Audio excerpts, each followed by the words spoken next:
አመሰግናለሁ የተከበሩ አፈ ጉባኤ ክቡር ጠቅላይ ሚኒስትሩንም በመንግስታቸው የሥራ አፈጻጸም ሪፖርት ላይ ለምናነሳቸው አስተያየቶችና ጥያቄዎች ማብራሪያ ለመስጠት በምክር ቤቱ ስለተገኙ ከልብ ማመስገን እፈልጋለሁ። ዛሬ ስድስተኛው የፓርላማ ዘመን የ5ኛ ዓመት የመጨረሻ የመንግስት ሪፖርት የሚቀርብበት ቀን ነው። ላለፉት 5 ዓመታት ገዢው ፓርቲ የሚያጸድቃቸውን ህጎችና ፖሊሲዎች በጭፍን ሳልደግፍና በጭፍን ሳልቃወም ህዝባችን የሚገረፍበትን አለንጋ ያየሁ ድምጼን ሳላጠፋ የመንግስት አሰራሮችን ያለማወላወል ስተች እንዲሁም ለሀገሬ ይጠቅማል ያልኩትን ሐሳብ ሰነዝር ቆይቻለሁ። የዚህ የስልጣን ዘመን ትዕይንት መጋረጃ ከመዘጋቱ በፊት ግን የኢትዮጵያ ህዝብ ነባራዊ የኑሮ ሁኔታ የየዕለት ተግዳሮትና ጭንቀት እንዲሁም ይህንን አስቸጋሪ የኑሮ ሁኔታ የወለደውን የመንግስቱን መዋቅራዊ ድክመት የዚህ ዘመን የማይታበል የታሪክ እውነት አድርጌ በታሪክ ፊት ለመመስከር እወዳለሁ። ይህንንም ለማድረግ ማጠቃለያ አስተያየቴና ጥያቄ እንደሚከተለው አቀርባለሁ። 1. የ5 ዓመቱ የኢትዮጵያውያን ተግዳሮቶች። ክቡር ጠቅላይ ሚኒስትር፣ ላለፉት 5 ዓመታት የኢትዮጵያ ህዝብ የከፈለው ዋጋ እጅግ የበዛና ከባድ ነው። እርስዎ ስልጣን ላይ ሲቀመጡ የገቡት የሰላምና የብልጽግና ቃል ኪዳን ነበር። በተግባር ግን ያየነው ተገላቢጦሹን ነው። የሰሜን ኢትዮጵያ ጦርነት ያስከተለው አስከፊ ሰብአዊ ውድመትና ጠባሳ ሳይሽር ዛሬም በአማራ፣ በኦሮሚያ፣ በጋምቤላ፣ በቤንሻንጉል ጉሙዝና በሌሎችም አካባቢዎች የሚታዩት ቀጣይነት ያላቸው ግጭቶችና ጦርነቶች፣ ብሔርና ሃይማኖት ተኮር ጥቃቶች፣ እገታዎችና አለመረጋጋቶች የዜጎችን የመኖር መብት ነፍገዋል። በቅርቡም ከትግራይና ከኤርትራ ኃይሎች ጋር የሌላ ጦርነት ስጋት አሳሳቢ ደረጃ ላይ ደርሷል። በፖለቲካው መስክም የፖለቲካ ምህዳሩ መጥበብ፣ የሀገራዊ ተቃርኖች መስፋት ወይም ፖለቲካል ፖላራይዜሽን፣ የነጻ ሲቪል ማህበራት መቆስመን፣ በጋዜጠኞችና በሚዲያዎች ላይ እገዳዎችና እክሎች ዜጎች አማራጭ ድምፅ እንዳያሰሙ አፍነዋቸዋል። በርካታ የፖለቲካ እስረኞችም ህገ መንግስታዊ የፍትህ ዋስትና ተነፍገው ይገኛሉ። ይህ አጠቃላይ የሰላም የጸጥታና የፖለቲካ ውድቀት የፓርቲው የተሳሳተ ፖለቲካዊ ፍልስፍናና ብሔራዊ አንድነትን በተግባር ማምጣት ያቃተው የመደመር ትረካ መዋቅራዊ ስብራት ውጤት ነው። 2. ስልታዊና መዋቅራዊ ስህተቶች። መንግስት የችግሮቹን ስራ መሰረት ትቶ ምልክቶችን ብቻ የመቀጥቀጥና በቁጥር ጨዋታ ህዝብን የማደናገር አካሄድ እየተከተለ ነው። በተላከልን የመንግስት አፈጻጸም ሪፖርት ላይ የሀገሪቱ ኢኮኖሚ በ2018 በጀት ዓመት 10.2 እንደሚያድግ፣ የግብር ገቢ 1.5 ትሪሊዮን ብር መድረሱን፣ የሸቀጦች የወጭ ንግድ 11 ቢሊዮን ዶላር ማስገኘቱንና የውጭ ሐዋላ ፍሰት 7.7 ቢሊዮን ዶላር መድረሱ ተገልጿል። ነገር ግን እነዚህ የቁጥር ስኬቶች የዜጎችን የኑሮ እውነታ ፍጹም አይወክሉም። እንዲያውም መሬት ላይ ካለው እውነታ ጋር በጽኑ ይጋጫሉ። ምክንያቱም አንደኛ የኑሮ ውድነትና የዋጋ ግሽበት ከገቢያችን ጋር አልተመጣጠነም። ሪፖርቱ እስከ ግንቦት 2018 ዓ.ም አጠቃላይ የዋጋ ግሽበት 13.4፣ የምግብ የዋጋ ግሽበት ደግሞ 15% ደርሷል ይላል። ይህን ግሽበት ለመደጎም መንግስት 379 ቢሊዮን ብር ማውጣቱ ቢገለጽም በተግባር ግን ባለፉት ዓመታት የተተገበረው የማክሮ ኢኮኖሚ ማሻሻያ ዝቅተኛውን የማህበረሰብ ክፍል ለከፋ ድህነት በዳረገበት ሁኔታ ላይ እንገኛለን። ማሻሻያውን ተከትሎ የመጣው ሰማይ የነካ የዋጋ ግሽበት በሚሊዮኖች የሚቆጠሩ ዜጎችን የመግዛት አቅም ሙሉ በሙሉ አሳጥቷል። ይህንንም ተከትሎ ቋሚ ደሞዝ የሚከፈላቸው የመንግስትና የግል ድርጅቶች ሰራተኞች፣ ዝቅተኛ ገቢ ያላቸው የከተማ ነዋሪዎች፣ አነስተኛ ነጋዴዎች፣ አነስተኛ ይዞታ ያላቸው አርሶ አደሮችና አርብቶ አደሮች ወገኖቻችን በስውር ረሃብ ውስጥ ወድቀዋል። የቤት ኪራይ ከአብዛኛው ዜጎቻችን ወርሃዊ ገቢ በላይ ሆኗል። በአሁኑ ወቅት በሀገራችን መካከለኛ የሚባል የህብረተሰብ መደብ ጠፍቶ ጥቂት እጅግ የበለጸጉና አብዛኛው በድህነት የሚማቀቅ 2 መደቦች ሆነዋል። ሌላው የተደበቀ የሀገር ውስጥ ዕዳ መኖሩ በሪፖርቱ መረጃ መንግስት በበጀት ዓመቱ 1.3 ትሪሊየን ብር ብድር መልቀቁንና 91% የሚሆነውም ለግሉ ዘርፍ የተሰጠ ነው ይላል። ክቡራን የብሔራዊ ባንክ ገዥና የፋይናንስ ሚኒስትርን በተደጋጋሚ ላለፉት ዓመታት መንግስት አንድም ሳንቲም የንግድ ብድር ኮመርሻል ሎን አልተበደረም እያሉ ይናገራሉ። ይህ የውጭ ንግድ ብድርን ብቻ ነጥሎ በማየት እውነታውን የማደብዘዝ አካሄድ ነው።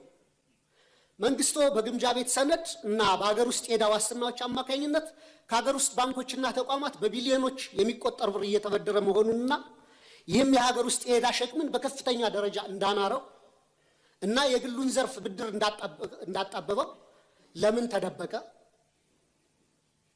በየጊዜው በዚሁ ፓርላማ የምናጸድቃቸው በቢሊዮኖች ዶላሮች የሚቆጠሩ የእርዳታ ብድሮች ኮንሴሽናል ሎንስ ለምን በሪፖርቱ አይካተቱ? የዕዳው ምንጭና አይነት መለወጡ ዕዳው መኖሩን ያስቀራል ወይ? ሪፖርቱ አሁንም ድረስ ከግል ዩሮ ቦንድ ባለቤቶች ጋር ያለው ድርድር ስላልተቋጨ ሀገሪቱ በከፍተኛ የዕዳ ቀውስ ውስጥ ያለች ወይም ዴት ዲስትረስ መሆኗንም ይሸሽጋል። በእርግጥ ይህን ጥያቄ ካስገባሁት በኋላ አዲስ ዴቨሎፕመንት እንዳለ በሚዲያዎች ተገልጿል። ሌላው የትምህርትና የማህበራዊ ዘርፍ መውደቅ አለ።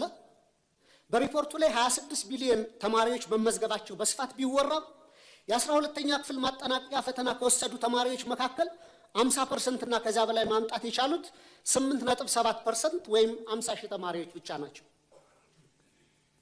ይህም የመንግስትን የትምህርት ጥራት በዋቅራዊ ኪሳራ የሚያሳይ ነው። ክቡር ጠቅላይ ሚኒስትር 8.7% የማለፍ ምጣኔ በየትኛውም ዓለም ታይቶ የማይታወቅ ወይም 92% የመውደቅ ምጣኔ ከፍተኛ የትውልድ ብክነት ወይም ጀነሬሽናል ካታስትሮፊ ነው።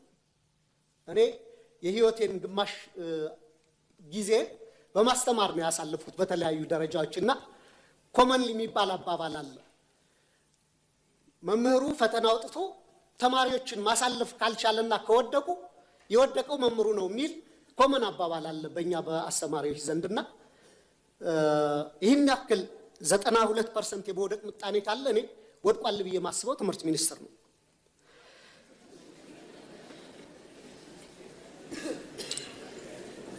በዚህ ሁሉ ተስፋ አስቆራጭ ሂደት ውስጥ አልፈው ለሚመረቁ ወጣቶችም የስራ ዕድል የለም። ይባስ ብሎም ወደ 7 ሚሊዮን የሚደርሱ ተማሪዎች አሁንም ድረስ ከትምህርት ገበታቸው ተገልለው ይገኛሉ። ይህ 7 ሚሊዮን አሃዝ ከ20 በላይ የአፍሪካ ሀገራት እያንዳንዳቸው ካላቸው አጠቃላይ የህዝብ ቁጥር በላይ መሆኑንም ልብ ይሏል። ሌላው የሰብአዊ ቀውሶች ትኩረት አለመሰጠቱ ነው። መንግስቱ የመረጃ ማጥራት ስራ ሰርቻለሁ በሚል ሰበብ የሰብአዊ ድጋፍ ፈላጊዎች ቁጥር ከ27 ሚሊዮን ወደ 2.3 ሚሊዮን ወርዷል ይላል። ነገር ግን መሬት ላይ በጦርነትና በድርቅ ምክንያት የተፈናቀሉ፣ የዕለት ደራሽ እርዳታ ያጡ፣ ለቤተሰቦቻቸው ፍጆታ በቂ ምርት የማያመርቱ በሚሊዮን የሚቆጠሩ ዜጎች እያሉን ይህንን ቁጥር ወደ 2.3 ሚሊዮን ዝቅ አድርጎ ማቅረብ ፖለቲካዊ ቁጥር ማሳመር እንጂ የዜጎችን ነባራዊ ህይወት በተጨባጭ የሚያሳይ አይመስለኝም። እንደ WFP፣ ፋኦ፣ ፋሚን ኢርሊ ዋርኒንግ ኔትወርክ የሚያስቀምጡት ዝቅተኛ ግምት ከ15.8 እስከ 21.4 ሚሊዮን ኢትዮጵያ ከፍተኛ የምግብ እጥረት ውስጥ እንደሚገኙ ነው። መንግስታዊ ካልከሩ ድርጅቶች ጋር በተያያዘም የእርዳታ እህል አቅርቦት እንዳያከፋፍሉ በመንግስት መከልከላቸውና ወደ ጥሬ ገንዘብ ድጋፍ ወይም ካሽ ትራንስፈር እንዲያተኩሩ ብቻ መገደዳቸው ተገልጿል። ይህም በገበያ ላይ ካለው የዋጋ ግሽበት አንጻር በርካታ ቤተሰቦችን ለከፋ የምግብ ዋስትና እጥረት የሚዳርግ ነው። የዓለም አቀፍ የገንዘብ ድርጅት እና የዓለም ባንክ በርካታ ገንዘብ ዶላር ወደ ኢትዮጵያ ኢኮኖሚ ኢንጀክት እያደረጉ ነው፣ ፓምፕ እያደረጉ ነው። ይህ መግባቱን ተከትሎ ደግሞ የመጣው ጊዜያዊ የማክሮ ኢኮኖሚ መረጋጋት ታይቷል። እሱ ጥሩ ነው። የፎሬን ከረንሲ ሪዘርቭ ማደጉ የማክሮ ኢኮኖሚ አመላካቾችም በተወሰነ ደረጃ መረጋጋት ማሳየታቸው መልካም ጅማሮ ቢሆንም የተገኘው ለውጥ የኢትዮጵያውያንን ህይወት በተግባር ካልቀየረ ዘላቂ ትርጉም አይኖረውም። የችግሮቻችን ስረ መሰረት ችላ በማለት በጊዜያዊ ማስታገሻዎችና በፎሬክስ ክምችት እድገት ትረካ ብቻ ሀገር ረጅም መንገድ መውሰድ የምንችል አይመስለኝም። ሶስት የመፍትሄ ሐሳቦች። ክቡር ጠቅላይ ሚኒስትር፣ እኔ በተደጋጋሚ ለማሳየት እንደሞከርኩት ለሀገራችን ዘላቂ ሰላምና መረጋጋት፣ ብሔራዊ ደህንነትና ልማት የሚከተሉት ሶስት መፍትሄዎች ዛሬም በመጨረሻ ቀን ደጋግሜ ማቅረብ እፈልጋለሁ። አንድ፣ እውነተኛ ብሔራዊ ውይይትና የፖለቲካል መፍትሄ ፖለቲካል ሴትልመንት መድረስ አለብን። በብሔራዊ ምክክር አጀንዳ ማሰባሰብ ሂደት ከ200 ሺህ በላይ ዜጎች ተሳትፈውባታል የተባለለት ሂደት ሐምሌ 2008 ጀምሮ ሀገራዊ ምክክር ጉባኤው እንደሚካሄድ ተገልጿል። ይህንን አንደኛ ከመንግስት የፖለቲካ ተጽዕኖ ሙሉ በሙሉ ነፃ ማድረግ፣ ሁለተኛ አሁንም ተቻኩለን ሂደቱን ለመጨረስ ከምንሯሯጥ ይልቅ ሁሉንም የታጠቁና ያልታጠቁ የፖለቲካ ኃይሎችን ያካተተ እውነተኛ የምክክር ሂደት ማድረግ ያስፈልጋል ብዬ አስባለሁ። ሀገራችን እግር ከወርች አስረው የያዟትን የፖለቲካ ቅራኔዎች በዘላቂነት ለመፍታት ወደ ነፃና ፍትሃዊ የሽግግር ሂደት ትራንዚሽናል ጀስቲስ ሂደት ማምራትና ሁሉን አቀፍ ሀገራዊ እርቅ ማውረድ ብቸኛው መውጫ መንገዳችን ነው። የታጠቁ ኃይሎች ውጊያ በቀጠሉበት ሁኔታ የሚካሄድ የምክክር ሂደቱ በተጠናቀቀ ማግስት የእርስ በርስ ጦርነቱ ከቀጠለ የምክክር ሂደቱ ከፍተኛ ገንዘብና ጊዜ ባከነበት ትርጉም የለሽ ሂደት ሆኖ እንደ ማንነትና ወሰን እንዲሁም እንደ ብሔራዊ እርቀ ሰላም ኮሚሽኖች ያለ ውጤት ይበተናል። ሁለት፣ ሁሉን አሳታፊ ህገ መንግስታዊ ማሻሻያና እውነተኛ ፌዴራላዊ ስርዓት ማቆም ያስፈልጋል። ሁሉም ዜጎች እኔ ነው የሚሉት ህገ መንግስት እንዲኖረን የህገ መንግስት ማሻሻያ ማድረግ፣ ውሳኔዎችን ከአንድ ማዕከል በኃይል ከመጫን በመውጣት የክልሎችን የራስን ዕድል በራስ የማስተዳደር መብት ሙሉ በሙሉ የሚያከብር ነገር ግን ሀገራችንን ከብሔር መከፋፈል ወይም ባልካናይዜሽን የሚያወጣና ሀገራዊ እድገትን የሚያሰፍን ሚዛናዊ የስልጣን ክፍፍል መፍጠር፣ የሀብት ክፍፍሉንና ፊዚካል ፌዴራሊዝሙን የፈጠሩት የሀብትና የልማት ኢፍትሐዊነትንም ማረም ያስፈልጋል። የሀገር ውስጥ የምርት መነቃቃትና ማህበራዊ ዋስትናንም ማጠናከር ይገባናል።